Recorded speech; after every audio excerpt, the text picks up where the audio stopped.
I'm going to have a 5-minute break and give 2 people an opportunity to ask questions. You'll have to raise your hand and try and... I think at this point, maybe it might be a good idea to ask Mr. Boko to just throw in a question to the leader of opposition, the executive director of Boko, ladies and gentlemen. I hope you have cleansed yourself of politics. Mr. Seboko, we give you an opportunity to throw a question at the leader of opposition, sir.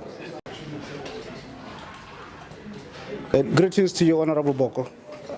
I don't think I have a question, but mine probably is a supplement of what has been said. To agree with the Honorable Member in the principle of leadership, that whenever you are constructing something, may it be a family or a community, there is bound to be a difference of opinion. There is bound to be challenges in that construction. But it is the patience of the constituents of that community or that family that determines whether the leader is a failure or not.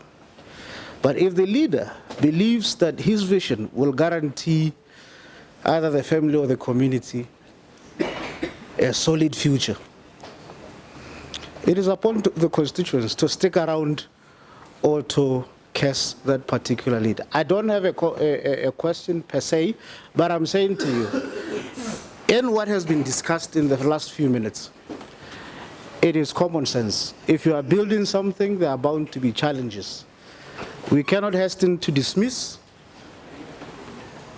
or to say we will win, but we will say we will see as the time progresses. Thank you, sir. Thank you very much. Thank you so very mumuch. I'm not sure whether it's civil society or the political... Don't. But I appreciate the comment. But I want to stress the point that a leader must also be a visionary. And being a visionary means being able to see beyond the horizon and then working your way backwards to determine what the first adjacent steps are in your programmatic journey towards that goal that may be far removed. And so I am fortified in the position I take and articulate by the fact that I was given a mandate in the BNF in 2010. I came in on one proposition that was given to me. Are you going to unite the opposition? I said, yes, I will do my best. And I pursued this vision. When it fell into conundrums and embroilments, I called a special congress in Mahalape and I said to the people, my idea of leadership is when you are gathered in Congress, I return your leadership back to you. Take it, do what you want with it. If you don't want me as your leader, kick me out here and now. But if you retain me, and I still remain your leader after this Congress, democratic centralism, a principle that is fundamental in the DNF says, anybody who deviates is committing an act of indiscipline. And so I am firmly on the path on which I was set in 2010. I was set at the Congress in Mahala. It has been reaffirmed at all gatherings of the party. We are in the UDC. We fortunately lead the UDC, and the members of the BNF resolutely believe in the UDC. There may be other voices that question. We welcome these voices because they help us to critically examine this project. And they may also enable us to see certain blind alleys that we may not have seen before. So it is useful for them to question and critique, and for us to respond to their probings, their brutal examination by proffering solutions, and that's what we try and do. And this is what leadership is. And this is what the UDC is about. And that's where we are in the UDC. Thank you. Questions? Yeah, Mr. Muke. Yeah.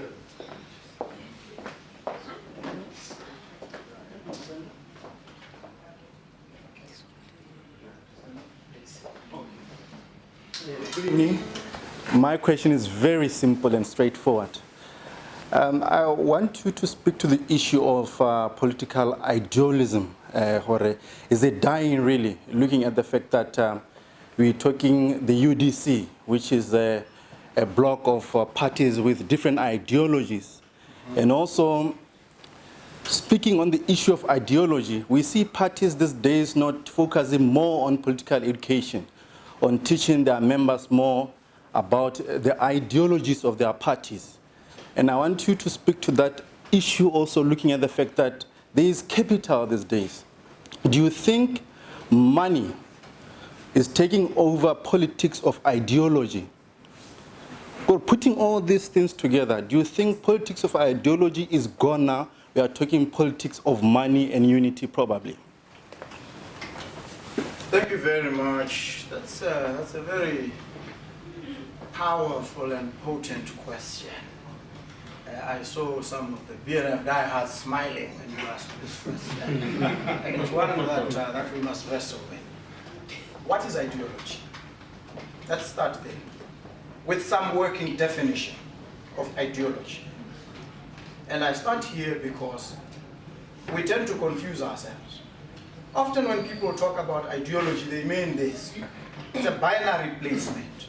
Are you a socialist / communist or capitalist? This is the binary divide. Are you on the left or on the right? That's what they ask. Ideology, properly defined, there's a political scientist called Seliger, and he says ideology refers to a coherent set of organizing concepts that offers some explanation for the challenges that you face and the path that you want to take. Ideology, understood in its broadest terms. And so, when you understand it in this context, it would be difficult to say ideology is dead. What you might want to say is that the doctrinaire approach to ideology is dying. And there's a very good reason. When we were growing up, and we read Karl Marx, we read Vladimir Ilyich Ulyanov, Lenin, we read all these leftist writers, we bought into a narrative that said, one, society proceeds in 4 stages: feudalism, capitalism, socialism, communism. We believed this thing. We held firmly to it. Such that politics then becomes a question of, what are you trying to achieve? Are you trying to achieve a socialist mode of existence, or you are decidedly capitalist? That's the first defining feature of Marxist social theory. The second was this. The first one we call the typological fallacy. It is a false narrative. Marx was wrong on this. So we need to be clear about this. We need to critique Marx and tell him, even in his grave, and say, comrade, you got it wrong. These 4 stages are not cast the way you want. Right now we have, what do we have in the society? Capitalism. But feudalism still rears its head. Ian Khama is a feudalist if you want to describe him as such. The chiefs, the traditional leaders, are remnants of a feudal era, but they are still relevant and they still hold sway. So if that era was dead and buried, why are they still so potent, so relevant? Because there's no indivisibility, and that takes me to the second fallacy, the fallacy of indivisibility. That these stages are not indivisible. These things are fluffy at the edges. They merge. The third fallacy is that proceeding from one stage to the next is governed by certain predetermined laws. You must follow those laws. And so ideology means, have you got the laws correctly? Are you following them? That doesn't work. So what we have now is an appreciation of challenges that bedevil us. And I gave an example the other day of DBS. Let us say, now we want socialism. What do we start by doing? Nationalization of the means of production. What do we mean? Take over all the mines. What does DBS do? DBS disinvest. There's a flight of capital. They take their money, they take their equipment, they take everything and they go. And you can't take that equipment from them because they're protected by international law. And the constitution of this country calls it an expropriation. You must compensate them. Do you have the money to compensate? First. If you don't, then you can't take. Because our Constitution, Section 8 says, pay prompt and adequate compensation. Must be prompt, must be adequate. You don't have the money to do it, so you can't nationalize. Then, DBS will say to you, as they have said, look, you want to cause problems for us. We go into the synthetic market and we render your stones that you dig from the ground absolutely worthless because they are worthy. The value in them is what we've hyped into them with our marketing and our machinery. If they detach, then you go back to that fossilized stone on the ground and it's worth nothing. So you've got to understand the rules of the game, how the international economy works and is integrated. They can cripple you in a day.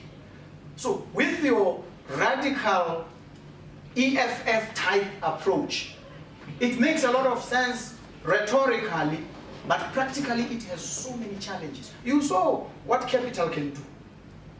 When Zuma fired a minister, the South African economy fell by over 500 billion in a few hours, US dollars. So capital can cripple you, it can kill you, it can overthrow you.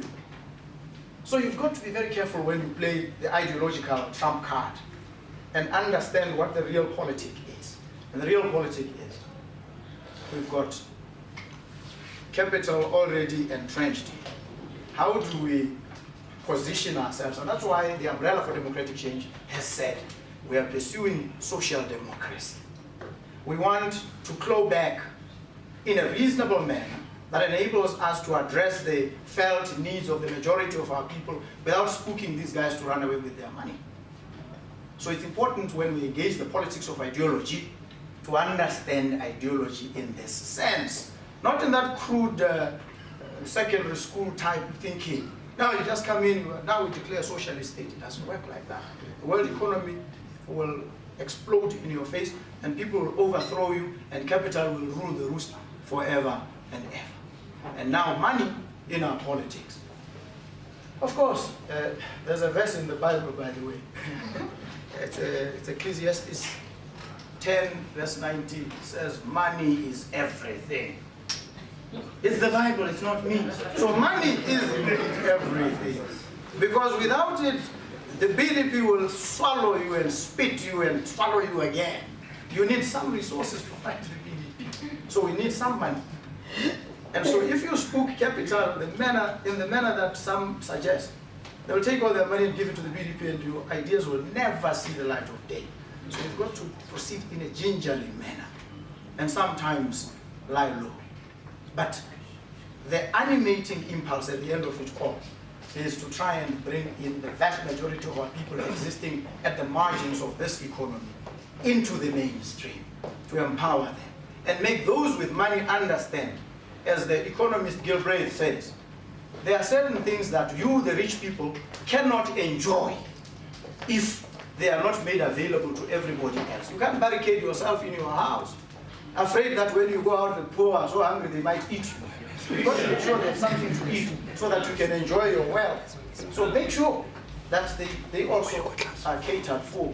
And so this is what we must try and do. This delicate balancing exercise, which we've called, as a compromise of the 19th century, which we've appropriated, we've called social democracy. Different shades of it is what we are trying to do. And I think ideology, I deal with it in those terms. I apologize to my friend Malati. When I say Karl Marx was wrong, he cringed. And he almost threw up. But we need to say when our ideological precursors got it wrong, we need to say we think they didn't quite get it right here. And let's try and find better ways of operationalizing their ideas. And they do say, though, those Marxists, that it is not a dogma, it is a guide to action. And this is what we are trying to do. Thank you. That was quite lengthy, but anyway, going forward, maybe we still need to address this issue just briefly, your situation with the BNF, because it does appear that there's quite a few malcontents at the BNF. What do you think brings this about and how are you really dealing with the situation? Of course, you also need to bring in this whole concept of a brigade called Fear Focal within the BNF because it's an issue we really need to attend to. The BNF is a very stable political party, I must say.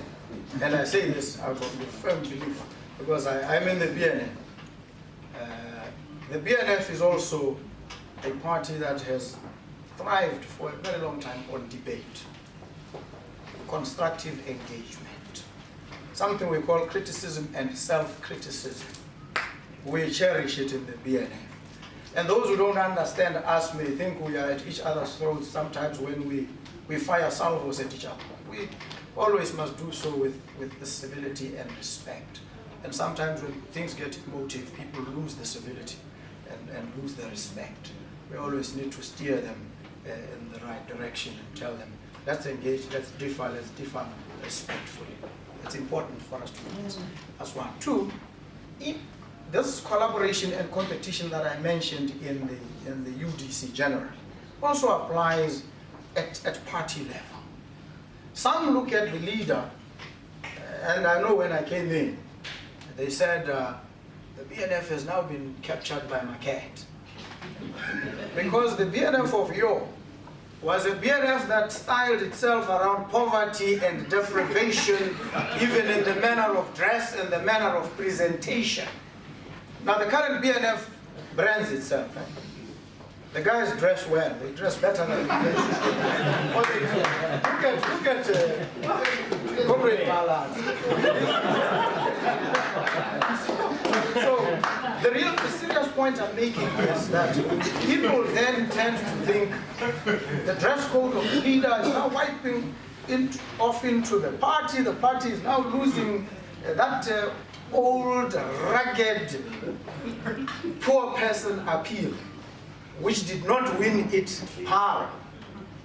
We're trying something else.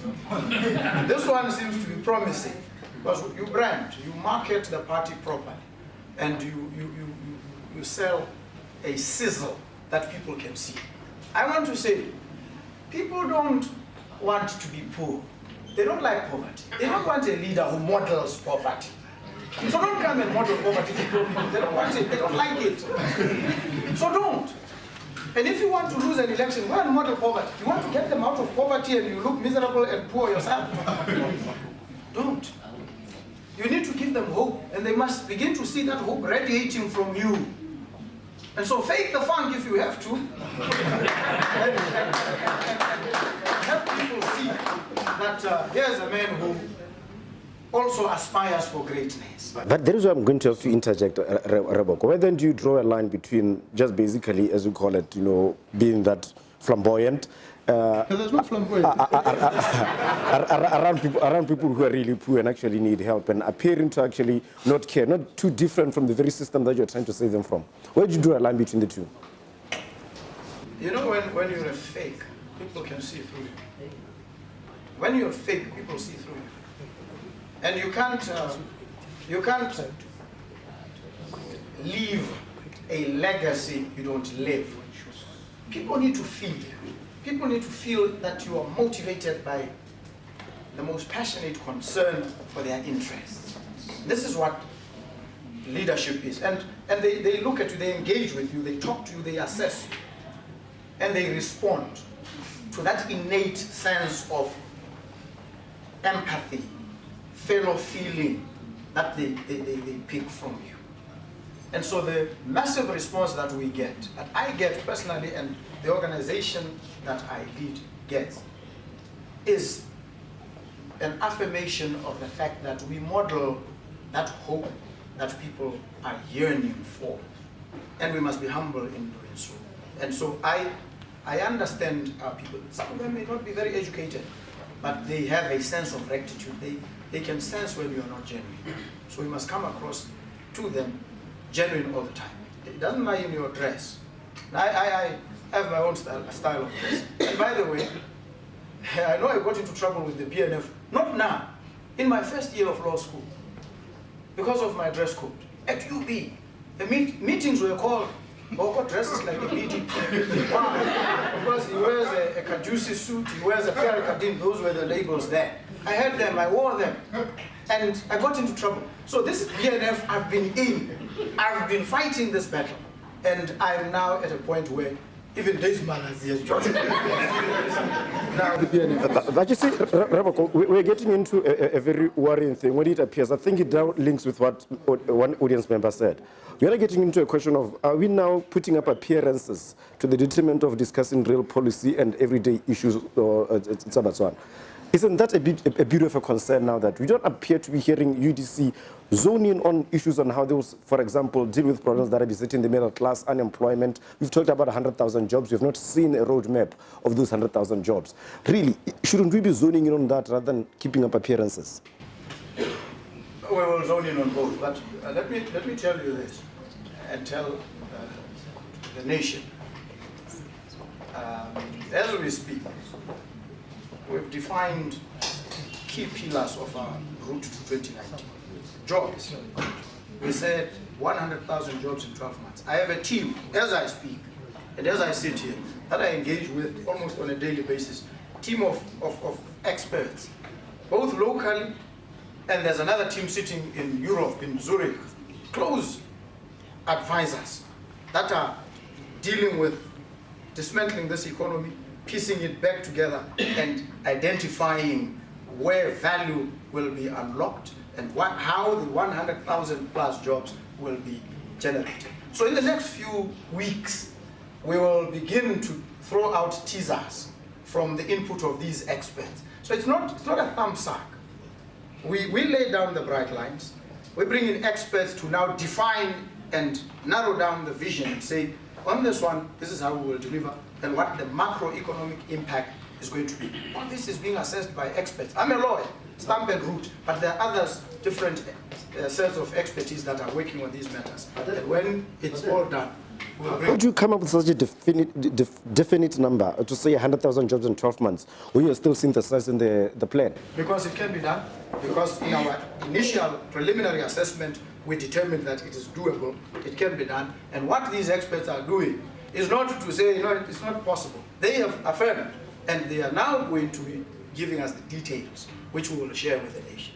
This is what... There appears to be reluctance to at least give us pointers on what exactly these jobs are going to come from. All in good time. But in this instance, we're not different from ESP, which was basically a thumbsuck, because at this point in time, you're simply saying 100,000 jobs in 12 months, just wait and see, we're going to do it. How are you different from the BDP in that sense? Because people need to have confidence in you then. Oh, yes. Timing. We who are in the front lines know the importance of bringing things at the right time to make the right impact. And so our timing will be spot on, it will be perfect. And that is why we throw in teasers, testing the message, testing. And when we get to the right moment, we'll now give the details. Again, I don't know whether you've interacted with Sun Tzu, the art of war. You don't come in too early. You don't equip your opponent. You ensure that at a certain point you keep them guessing. And when you are very weak, you make them believe you are strong. And when you are too strong, make them think you are weak, so they attack and you decimate them. This is the game we are playing. It's politics, my brother.